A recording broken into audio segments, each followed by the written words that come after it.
오늘 세 번째로 행복하도다, 복이 있도다, 마카리오스라고 하면서 어떤 자가 복이 있느냐? 프라이스, 온유한 자, 복이 있다라고 합니다.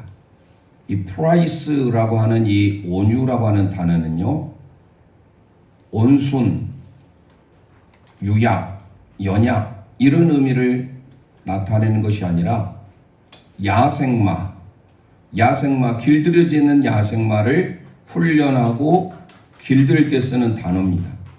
그러니까 우리가 생각하면 온유하면 뭔가는 연약해 보이고 약해 보이고 유약해 보임, 그야말로 온순하게 생각을 하는데 그 온순의 의미와 다릅니다.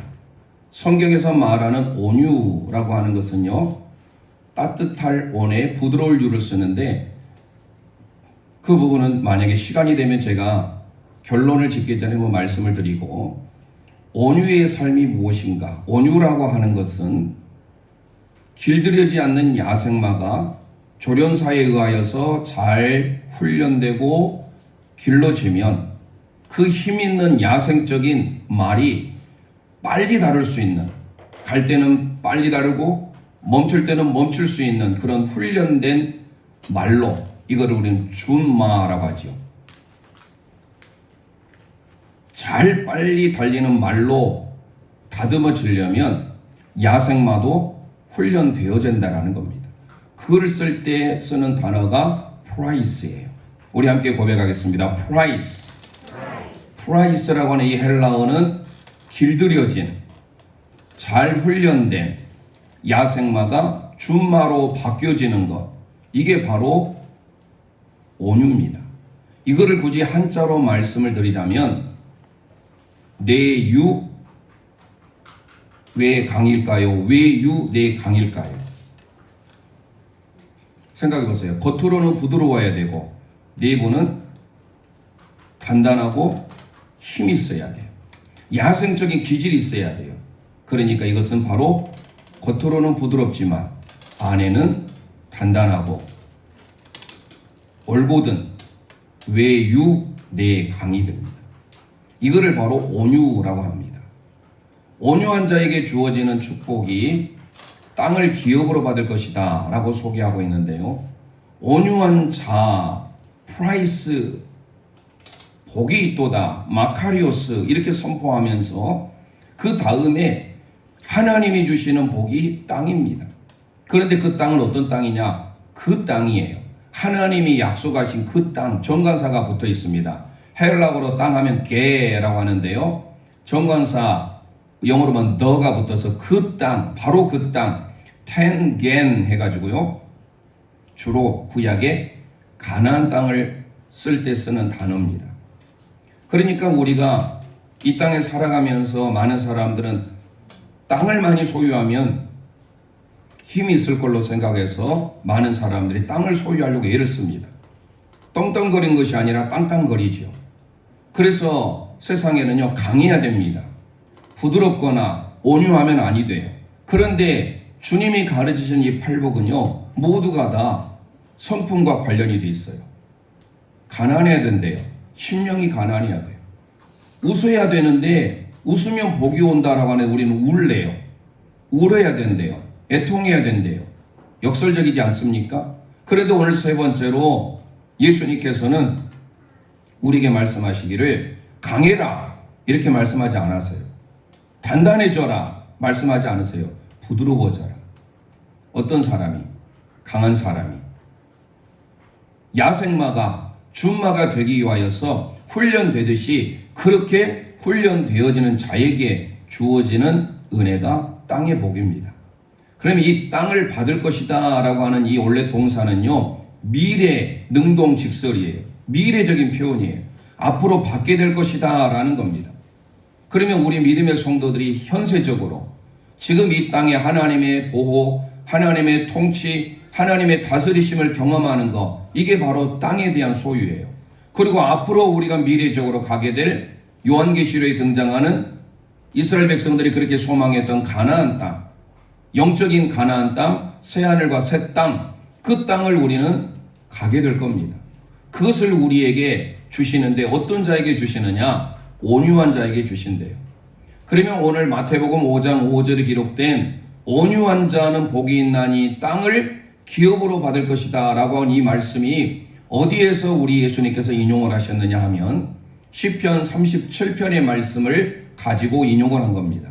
그래서 오늘은 특별히 온유한 사람은 어떤 사람인가? 우리 모두가 온유해야 땅을 기업으로 받게 될 것 아닙니까?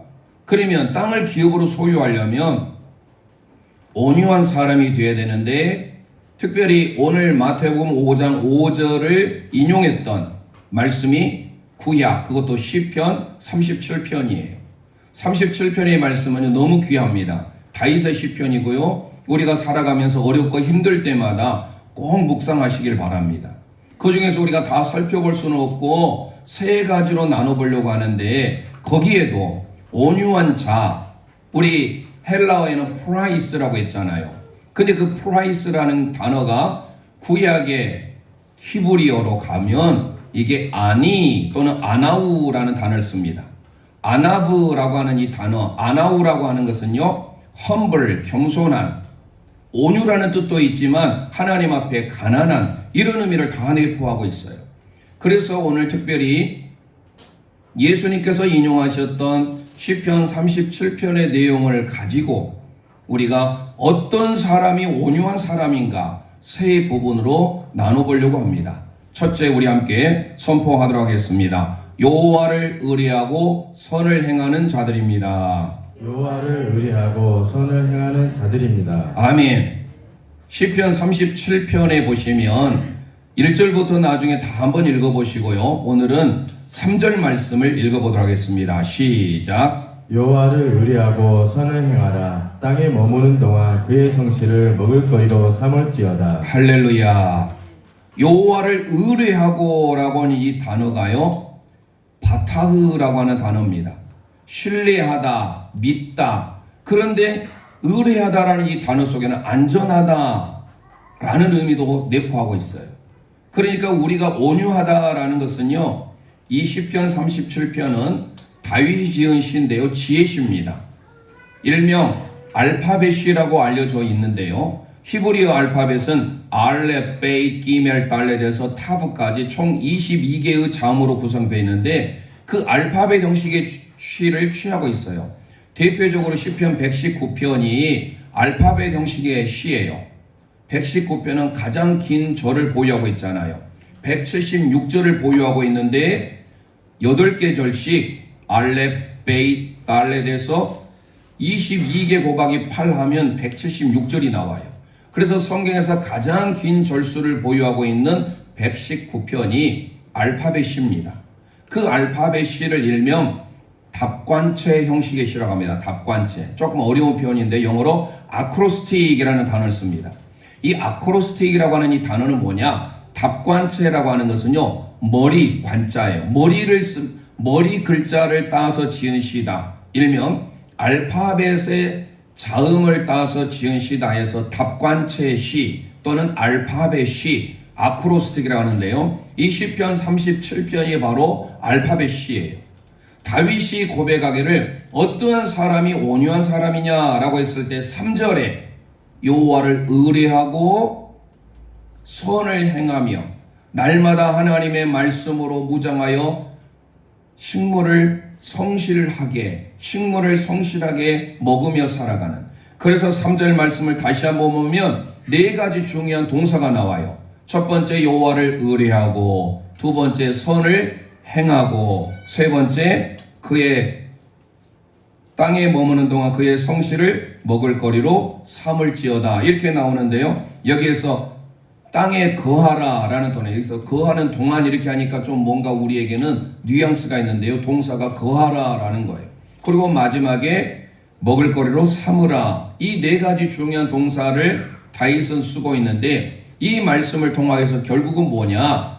온유한 사람은 제가 서두에도 말씀드렸지만 내가 온순해지고 착해지고 유약해지는 것이 아니라 온유라는 그 첫 번째 의미는 하나님을 의지하고 하나님을 의뢰하고 하나님을 신뢰하는 것이 온유인 줄 믿으시길 바랍니다. 그러니까 세상의 기준이 달라요. 세상의 사람들은 온유해야 된다. 그냥 부드러워야 된다. 물론 부드러운 거 좋지요. 하지만 부드러워지기 위하여서, 온순해지기 위하여서, 착해지기 위하여서 세상의 사람들은 그렇게 착하게 행동을 해요. 그렇게 말도 합니다. 그러나 오늘 믿음의 성도들에게 있어서 온유의 비결 첫 번째, 어떤 사람이 온유하냐라고 했을 때 여호와를 의뢰하는 사람, 여호와를 믿는 사람, 그 사람이 온유한 사람인 줄 믿으시기를 바랍니다. 그래서 다윗은 온유한 사람의 대표예요. 우리가 작년 초에 2020년 말부터 해서 21년 초까지 성령의 9가지 열매에 대해서 살펴봤어요. 갈라디아서 5장에 나온 성령의 9가지 열매, 사랑, 희락, 화평, 오래 참음, 인내죠, 자비, 양선, 충성, 그 다음 뭐예요? 온유, 절제예요. 마지막 절제 살펴보기 전에 8번째 온유에 대해서 살펴보면서 기억나실지 모르겠습니다.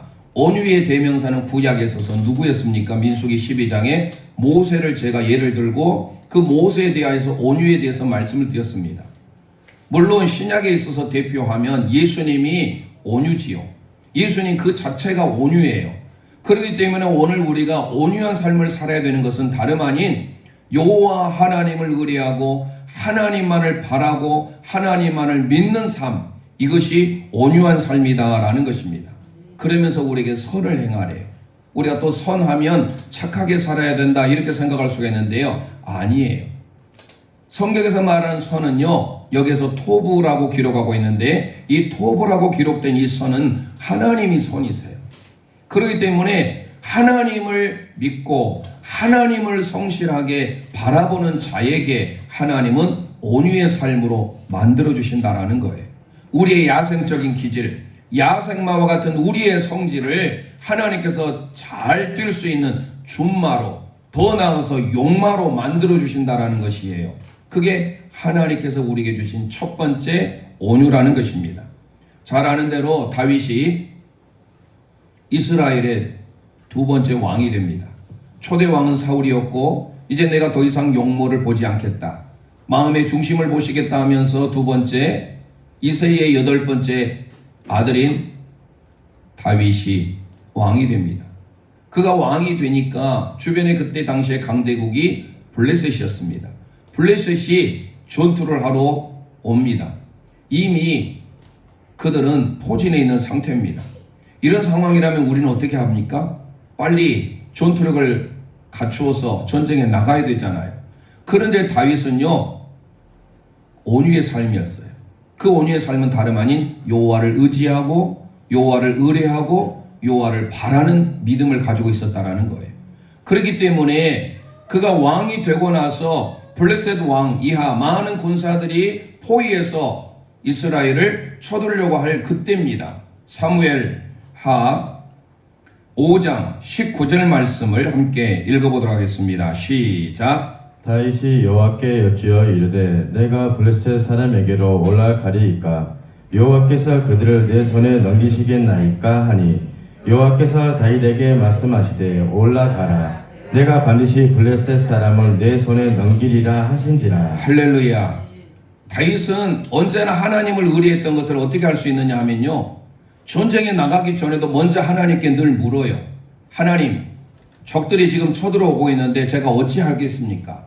그가 늘 하나님 앞에 의뢰하고 하나님을 신뢰할 정도로 그는 늘 하나님 앞에 묻습니다. 그래서 결국 하나님 마음에 합한 사람이 되었고 그는 하나님 앞에 승리를 보장받는, 그래서 이스라엘 사람들이 부러워하는 다윗이 되게 된 겁니다. 다윗은 다름 아닌 늘 하나님 앞에 온유한 삶으로 살았던 것은 하나님의 손에 하나님의 말씀으로 늘 양육받고 훈련받고 그래서 하나님을 의지하려고 힘썼던 사람이었어요. 결국 하나님께서 그 강대적들을요 흩어버리셨어요. 그래서 이름하여 바알 브라심이라고 하는 지명이 그 뒤에 나오게 됩니다. 이처럼 다윗은 어떠한 순간 가운데서라도 늘 하나님을 의지하고 하나님 앞에 물었던 거예요. 저와 여러분이 온유하다라고 하는 것은 이처럼 우리의 신앙생활을 통하여 하나님 앞에 늘 묻고 하나님 앞에 의리하고 하나님을 신뢰하는 삶, 믿는 삶이 있어야 될 줄 믿습니다. 그럴 때 하나님께서 우리의 삶을 붙들어 주시는 거예요. 하나님의 손이 우리를 승리할 수 있도록 만들어 주신다라는 겁니다. 시편 28편 7절에 다윗이 또 이렇게 고백합니다. 시작. 여호와는 나의 힘과 나의 방패이시니 내 마음이 그를 의지하며 도움을 얻었도다. 그러므로 내 마음이 크게 기뻐하며 내 노래로 그를 찬송하리로다. 할렐루야. 하나님이 나의 힘이요 나의 방패인 줄 믿습니다. 그 하나님을 의지했다라는 거예요. 하나님을 의지한 다윗, 바타흐라고 하는 이 단어가 결국은 다윗을 온유한 사람으로 만들어 주었다라는 거예요. 오늘 저와 여러분이 진정한 온유의 삶은 하나님을 의리하고 하나님을 신뢰할 때 하나님이 우리에게 안전을 보장해 주는 거예요. 그래서 이 바타흐라고 하는 이 단어에는 제가 좀 전에 말씀드린 바와 같이 신뢰하다, 믿다, 의뢰하다 있는데 거기다가 안전을 보장받다라는 의미가 있어요. 온유한 삶을 살길 원하십니까? 다윗과 같이 시편 37편 3절의 고백을 통하여 여호와 하나님만을 의뢰하고 하나님만을 바라고 선이신 그 하나님과 함께하는 삶이 되어야 될 줄 믿습니다. 그래서 그의 아들 솔로몬에게도 이것을 계속하여서 가르쳐 주신 거예요. 하나님의 말씀을 떠나지 말아라. 늘 하나님을 의뢰해야 된다. 그게 진정한 삶의 승리의 비결이다. 잠언을 기록한 솔로몬. 그 솔로몬이 잠언 3장을 통하여서 그의 아버지 온유의 삶을 배우기 위하여 그가 우리에게 이렇게 권면합니다. 잠언 3장 5절 6절 말씀 함께 선포합니다. 시작. 너는 마음을 다하여 여호와를 신뢰하고 내 명철을 의지하지 말라. 너는 범사에 그를 인정하라. 그리하면 내 길을 지도하시리라. 할렐루야. 내 모든 삶을 다 주님께 의탁하고 맡기는 삶, 주님을 의뢰하는 삶, 그럴 때 하나님께서 저와 여러분의 앞길을 인도해 주심을 믿으시길 바랍니다. 그 하나님을 믿는 삶, 이게 바로 뭐예요? 온유한 사람이에요. 그러니까 온유한 사람은 다름 아닌 부드럽고 온순하고 유약한 이런 의미가 아니라 먼저 내가 하나님의 말씀으로 무장해서 하나님을 의뢰하는 사람, 하나님을 믿는 삶이 온유한 사람이다라는 것입니다. 슬픈 가운데 홀로 방황할 때 주님은 나를 위로하셨고 힘든 세상 일 속에 지쳐 쓰러질 때도 주님은 나를 인도하셨네. 가슴에 손 얹고 나는 믿노라. 나는 믿노라. 하나님이 함께 하심을 나는 믿노라. 하나님이 함께 하심을 나는 믿노라. 하나님이 나와 함께 하심을 나는 믿노라. 깊은 수렁 속에서 혼자 울부짖 주님은 나를 건져내셨고 나를 건져내셨고 죄악된 세상으로 다시 달려갈 주님은 돌아오라셨네. 돌아오라 하셨네. 나는 믿노라. 나는 믿노라. 하나님이 함께 하심을 나는 믿노라. 하나님이 함께 하심을 나는 믿노라. 하나님이 나와 함께 하심을 나는 믿노라. 거친 풍랑이로도 잔잔하게 하시니 주님은 나의 피난처. 아멘 아멘. 푸른 초장물가로 항상 인도하시니 주님은 나의 안식. 나는 믿노라. 나는 믿노라. 하나님이 사랑해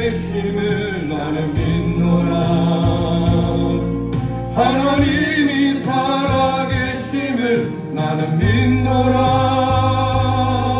하나님이 살아 역사하심을 나는 믿노라. 나는 믿노라. 하나님이 살아계심을 나는 믿노라. 하나님이 살아계심을 나는 믿노라. 하나님이 살아 역사하심을 나는 믿노라. 나는 믿노라.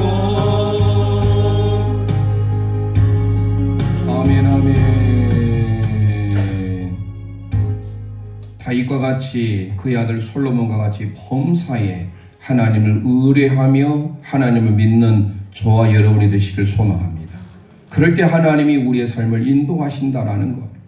하나님께서 어떤 사람을 온유한 사람이라고 할까요? 두 번째 우리 함께 선포합니다. 여호와를 소망하는 자들입니다. 여호와를 소망하는 자들입니다. 아멘. 시편 37편 9절 말씀 선포합니다. 시작. 진실로 악을 행하는 자들은 끊어질 것이나 여호와를 소망하는 자들은 땅을 차지하리로다. 할렐루야. 악은 끊어집니다. 하나님의 때에. 우리가 지금 좌절하거나 낙심할 이유가 없어요. 하나님이 살아계시기에 하나님께 소망을 두기만 하면 하나님께서 우리를 붙들어 주심을 믿습니다. 하나님께 소망을 두다라고 하는 히브리 원문이 카와 또는 카바라고 합니다. 카와라고 하는 것은 하나님을 바라다, 의지하다, 기다리다, 기대하다 이런 의미를 다 담고 있어요. 그러니까 하나님을 기다리며 기대하며 바라는 자. 예전 우리 개역 한글 성경에서는 여호와를 기대하는 자, 땅을 차지할 뿐만 아니라 하나님의 은혜를 허락하시겠다.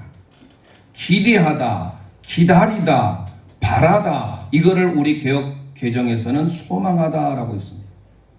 어떤 사람이 온유한 사람입니까? 하나님을 소망하는 자가 온유한 사람인 줄 믿으시길 바랍니다. 내가 온순해져야지, 내가 착해져야지, 그건 하나의 나타내는 사인일 뿐이에요.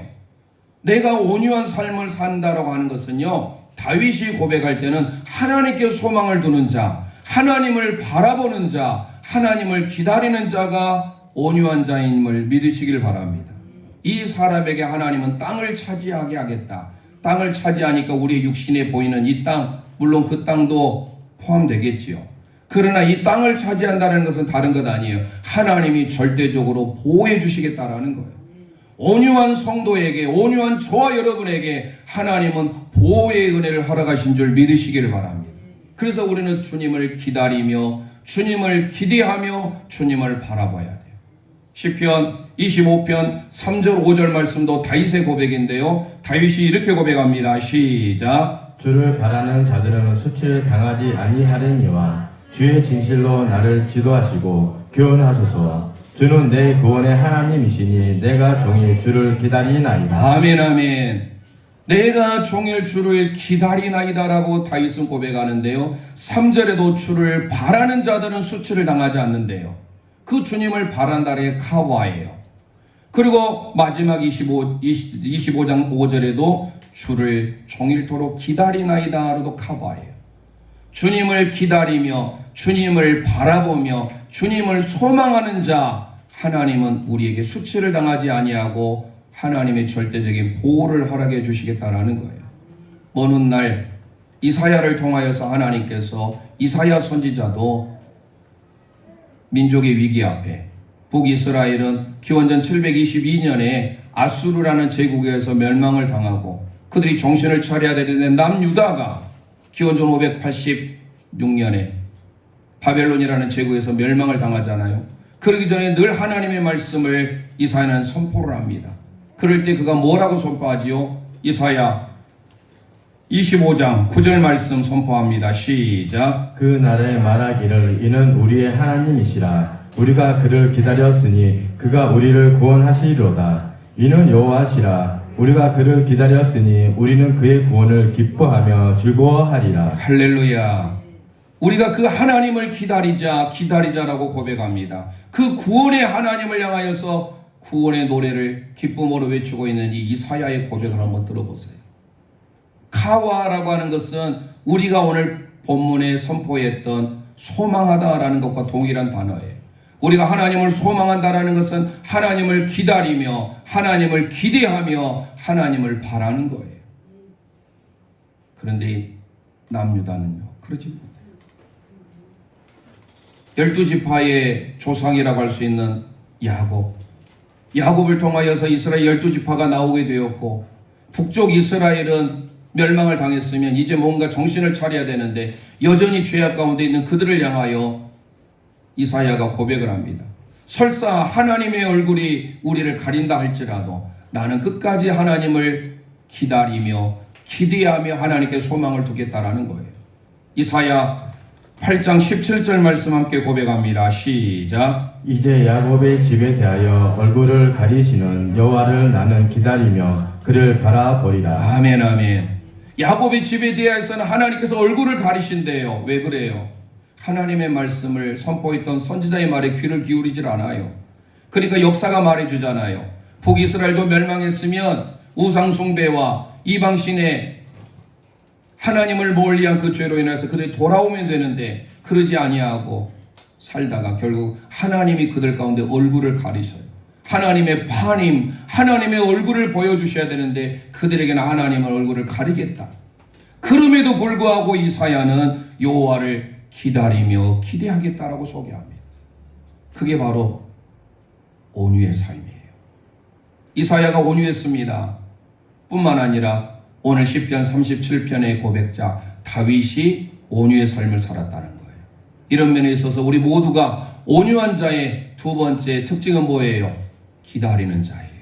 기대하며 소망하는 자예요. 우리가 그렇게 하나님을 소망하시기를 주님의 이름으로 축원드립니다. 이 세상을 살아가는 동안에 나의 힘을 의지할 수 없으니 기도하고 낙심하지 말 것은 기도하고 낙심하지 말 것은 주께서 참 소망이 되심이라. 가슴에 손 놓고 하나님의 꿈이 나의 비전이 되고 예수님의 성품이 나의 인격이 되고 성령님의 권능이 나의 능력이 되길 원하고 바라고 기도합니다. 이 세상을 살아가는 동안에 세상을 살아가는 동안에 나의 힘을 의지할 수 없으니 나의 힘을 의지할 수 없으니 기도하고 낙심하지 말 것은 기도하고 낙심하지 말 것은 주께서 참 소망이 되심이라. 주의 길을 걸어가는 동안에 주의 길을 걸어가는 동안에 세상의 것 의지할 수 없으니 의지할 수 없으니 감사하고 낙심하지 말 것은 감사하고 낙심하지 말 것은 주께서 참 기쁨이 되심이라. 아멘, 아멘. 하나님의 꿈이 나의 비전이 되고 예수님의 성품이 나의 인격이 되고 성령님의 권능이 나의 능력이 되길 원하고 바라고 기도합니다. 하나님의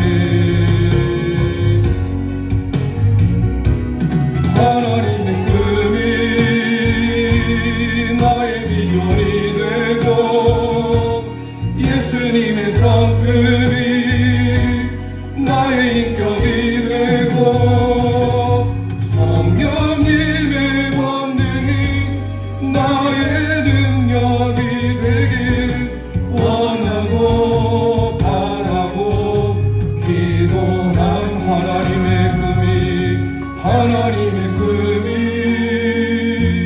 나의 비전이 되고 예수님의 성품이 나의 인격이 되고 성령님의 권능이 나의 능력이 되길 원하고 바라고 기도한 하나님의 꿈이 나의 비전이 되고 예수님의 성품이 나의 인격이 되고 성령님의 권능이 나의 능력이 되길 원하고 바라고 기도합니다. 원하고 바라고 기도합니다. 원하고 바라고 기도합니다.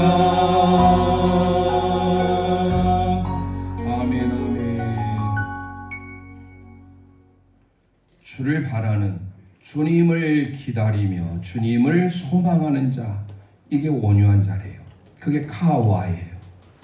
그러니까 온유한 자는 우리가 생각했을 때 그런 온유와 너무 다르지 않습니까? 시편 37편의 이 다윗의 고백을 여러분들이 꼭 읽어보세요. 절망 가운데 깊은 수렁 가운데 그가 하나님 앞에 살아가는 고백이에요. 마지막 세 번째로 온유한 자는 어떤 사람일까요? 우리 함께 고백합니다. 겸손한 자들입니다. 겸손한 자들입니다. 아멘. 오늘 시편 37편 11절인데요. 이 말씀은 예수님께서 인용한 말씀이에요. 그래서 이 말씀은 암송해야 되겠지요. 저희들이 이제 팔복이 끝나는 시점까지 마태복음 5장 1절에서부터 12절까지 다 암송했으면 좋겠어요. 특별히 3절에서부터 진행되는 이 8가지의 복, 심령이 가난함, 애통하는 자, 오늘 하나님 앞에 온유한 자, 이 3가지 구절을 이제 여러분들이 늘 읽고 선포하고 마음에 새기셔야 돼요. 여호와 율법을 주야로 묵상한다라고 하잖아요. 그게 하가예요. 히브리어의 하가라고 하는 것은 새가 조잘조잘하듯이 하는 거예요. 하나님의 말씀을 날마다 선포하면 하나님께서 우리에게 성품이 변화되는 팔복의 은혜를 주신 줄 믿습니다. 겸손한 자라고 말씀드렸는데 온유한 자가 그래서 3가지가 다 나왔어요. 우리가 함께 읽었던 이 본문은 전부 다 동일하게 뒤에 땅이 나와요. 그러니까 이 땅이 어떤 것인지에 대해서 제가 서두에 아직 말씀드렸어요. 오늘은 온유한 자에 대해서 초점을 맞추다 보니까 땅이 어떤 땅인지 잠시 지나갔어요. 현세적인 땅은 하나님의 돌보심, 하나님의 인도하심이 있는 것이고 장차 우리가 미래적으로 가게 될 가나안 땅, 새하늘과 새 땅, 그 땅을 하나님께서 우리에게 주시겠다라는 거예요. 누구에게? 온유한 자에게. 그래서 그를 생각하면서 예수님께서 하셨던 마태복음 5장 5절의 말씀이 오늘 시편 37편 11절이에요. 함께 선포합니다. 시작. 그러나 온유한 자들은 땅을 차지하며 풍성한 화평으로 즐거워하리로다. 할렐루야. 아니 또는 아나우라고 제가 말씀드렸잖아요.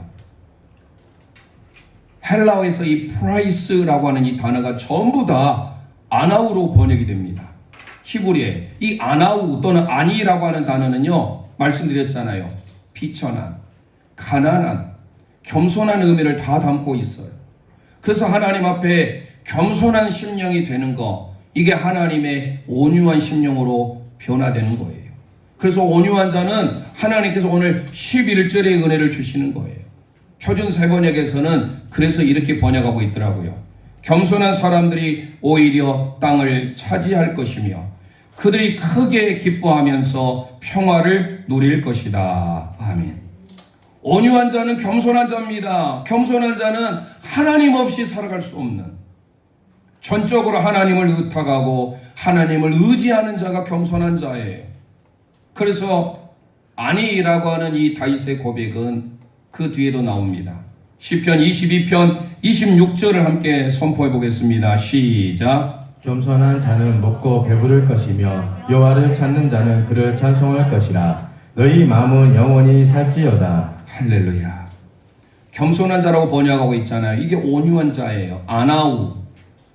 겸손한 자라는 건 뭡니까? 세상에 그 어떤 것도 바라지 아니하고 오직 하나님만을 의지하며 하나님만을 바라보는 겸손함을 여기에 기록하고 있어요. 그 성도에게 하나님은 배부르게 될 것이다. 풍족하게 될 것이다. 진정으로 여러분 하나님이 원하시는 겸손의 삶 사시기를 소망합니다. 겸손의 대표가 누굽니까? 바로 예수님 아닐까요? 우리 예수님이 친히 마태복음 오늘 5장에도 프라이스라고 하는 이 단어가 아나우라는 단어인데 특히 마태복음 11장 29절에서 예수님께서 이렇게 선포하십니다. 시작. 나는 마음이 온유하고 겸손하니 나의 명예를 메고 내게 배우라. 그리하면 너희 마음이 쉼을 얻으리니. 아멘.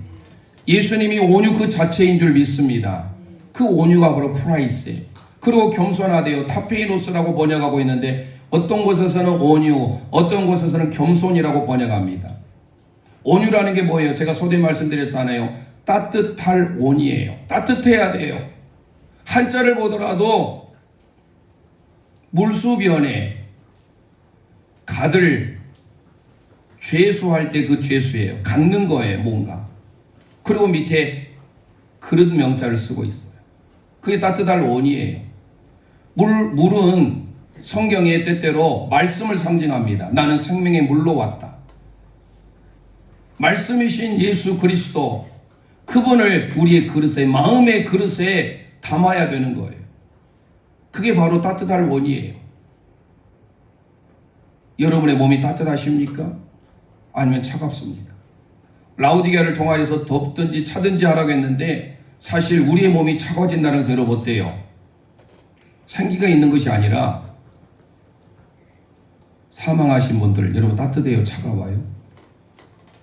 몸이 차가워진다는 것은요 곧 내가 하나님의 나라에 갈 때가 가까워오고 있다는 거예요. 사람이 사망하면 그래서 냉동실에 넣습니다. 몸이 차가워진다는 것은요 온유의 삶이 아니에요. 온유라고 하는 것은 따뜻해야 돼요. 우리 교회가 따뜻해야 돼요. 성도 한 사람 한 사람이 하나님의 말씀으로 따뜻해야 돼요. 유는 뭐예요? 부드러울 유 아닙니까? 이 부드러울 유자는 창모에다가 뭐를 씁니까? 나무목을 써요. 창이에요. 왜 갑자기 창일까요? 부드럽다고 했잖아요. 따뜻하다고 했잖아요. 그런데 거기에 갑자기 창이 등장하네요. 나무가 등장해요. 나무는 열십자에다가 사람 인변이잖아요. 뭐가 생각납니까? 나무 십자가. 예수님이 생각났잖아요. 예수님이 십자가에 달리셔서 창으로 찔림을 받으셨잖아요. 그게 부드러울 유예요. 온유라고 하는 것은 따뜻하며 부드러운 거예요. 온유 그 자체 한자를 보더라도 예수님을 내포해주고 있어요. 아니 부드러운데 어떻게 창이 있어요? 세상에 강한 사람, 단단한 게 이길 것 같지만 단단한 거 다 멸종됐어요. 공룡 보세요. 경남 고성에 가보면 공룡 박물관이 있대요. 큰 발자국이 있다고 해서. 물론 가까운 해남에도 공룡이 있지만 공룡 박물관 강한 거, 힘센 거 지금 존재합니까? 사라졌어요. 부드러워야 돼요. 우리의 입안을 보세요. 입안에 뭐 있습니까? 이가 있고 동물로 보면 이빨이 있어요. 그리고 혀가 있어요. 이가 단단합니까? 혀가 단단합니까? 묻는다면 이가 단단하지. 근데 여러분 보세요. 이가 단단한데 이는 썩어요. 이는 때때로 깨지기도 합니다. 넘어져서. 이는 빠져요. 그 단단한 게 왜 빠질까요? 왜 썩어요? 여러분 혀가 빠지거나 혀가 빠지면 못 살겠죠. 치과는 있지만 여러분들 혀과라고 들어보셨어요? 강한 것이 이긴 것이 아니라 부드러운 것이 이기는 거예요. 그래서 부드러울 이유예요. 제가 서두에 뭐라 했습니까? 내부는 단단하지만 겉으로는 부드러워야 돼요. 아무개를 만날 때마다 장로님, 권사님, 안수집사님 만날 때마다 부드러워야 돼요. 하지만 우리는 말씀으로 훈련받고 말씀으로 조련된 준마가 되어야 돼요. 유순이 아니에요. 온순이 아니에요. 온유가 돼야 돼요. 그 온유의 삶은 다른 게 뭡니까? 겸손의 삶이에요. 주님이 바로 그 겸손의 삶을 사셨지요. 그래서 우리는 다시금 온유한 자가 누구일까? 왜 하나님께서는 온유한 자에게 땅을 기업으로 주신다라고 말씀하셨는가? 마태복음 21장 5절 말씀 우리 선포하고 오늘 마칠까 합니다. 함께 고백합니다. 시작. 시온 딸에게 이르기를 내 왕이 내게 임하나이니 그는 겸손하며 낙이 곧 멍에를 매는 짐승의 새끼를 타도다 하라 하였느니라. 아멘. 스가랴 선지자를 통하여서 예언한 말씀을 그대로 응하시죠. 여기에서는 겸손하여라고 번역하고 있어요. 이게 프라이스예요. 그러니까 겸손하신 분은요, 예수님밖에 없어요. 예수님이 우리의 삶의 모델이에요. 나는 마음이 온유하고 겸손하니 예수님의 멍에를 메고 내게 배우리요. 진정한 겸손, 우리의 삶이 나타나요. 주님이 원하시는 온유한 성품을 소유하게 된다는 겁니다. 오늘 다윗의 시 시편 37편을 통하여 온유한 자가 어떤 자가 온유한 자인가 다시금 마음에 생각하며 하나님만을 의지하고 하나님만을 신뢰하고 하나님만을 믿는 바타의 끝이나 그 성도에게 하나님은 안전하게 보호해 주신다라는 거예요. 뿐만 아니라 하나님을 기대하며 기다리며 바라며 소망하는 카바라고 하는 이 신앙, 하나님만을 바라보는 신앙, 그게 바로 온유의 삶이에요. 그리고 하나님 없이는 살아갈 수 없는 겸손의 삶, 그거를 주님은 원하고 계세요. 그래서 시편 37편의 다윗이 온유한 사람이었던 거예요. 왜 하나님 마음에 합한 사람이었는지 다시금 마음에 생각하시고 오늘 찬송 드리시면서 우리 함께 기도드리기를 소망합니다. 슬픔 속에서도 울지 않는 것, 억울해서 울지 않는 것, 걱정할 수밖에 없는 상황 속에도 걱정하지 않는 것, 사랑할 수 없는 사람조차도 사랑할 수 없는 사람도 사랑하며 품어주는 것, 사랑하며 품어주는 것, 용서할 수 없는 사람일지라도 용서하여 주는 것, 어떠한 자기 주장도 버리고 오직 모든 것을 주님 뜻에 맡기며 내가 강한 것이 아니라 주가 강함을 보여주니 진정한 겸손, 수 없어도 화내지 않고 가사를 생각하면서 끝까지 인내하는 것, 감사할 수 없는 그런 조건에서도 감사하며 사는, 가슴에 손 얹고 칭찬이라는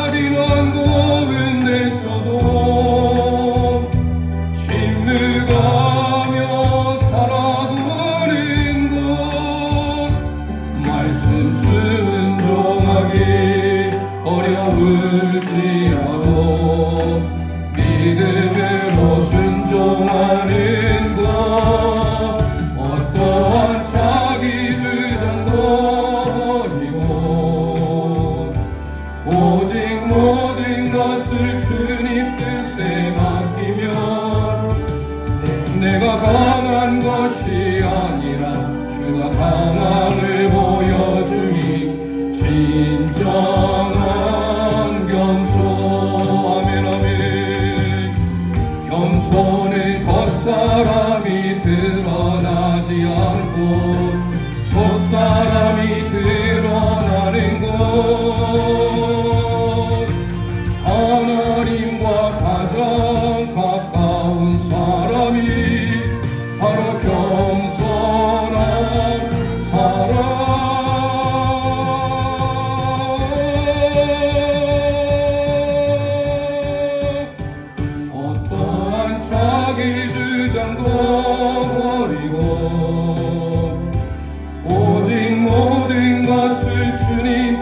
뜻에 맡기며 내가 강한 것이 아니라 주가 강함을 보여주니 진정한 겸손 어떠한 자기 주장도 버리고 오직 모든 것을 주님 뜻에 맡기며 아멘 내가 강한 것이 아니라 주가 강함을 보여주니 진정한 겸손 내가 강한 것이 아니라 주가 강함을 보여주니 진정한 겸손 이 시간 우리 합심하여 기도하기를 소망합니다. 세 번째 행복 시리즈 온유한 자를 통하여 하나님은 어떠한 자가 온유한 자입니까? 여호와를 의뢰하며 선을 행하는 자, 여호와를 기다리며 기대하며 바라는 소망하는 자, 겸손한 자에게 하나님은 땅을 기업으로 주시마 약속했습니다. 현세적으로 하나님의 인도하심과 보호하심을 경험할 뿐만 아니라 장창하게 될 족과 꿀이 흐르는 땅, 새하늘과 새 땅을 우리가 선물 받게 됩니다. 이 땅에 살면서 내가 강한 것이 아니라 주님이 강한 것을 보여주는 진정한 은혜의 삶을, 겸손의 삶을, 온유의 삶을 허락해달라고 이 시간 주여 한번 합심하여 부르짖고 기도합니다. 주여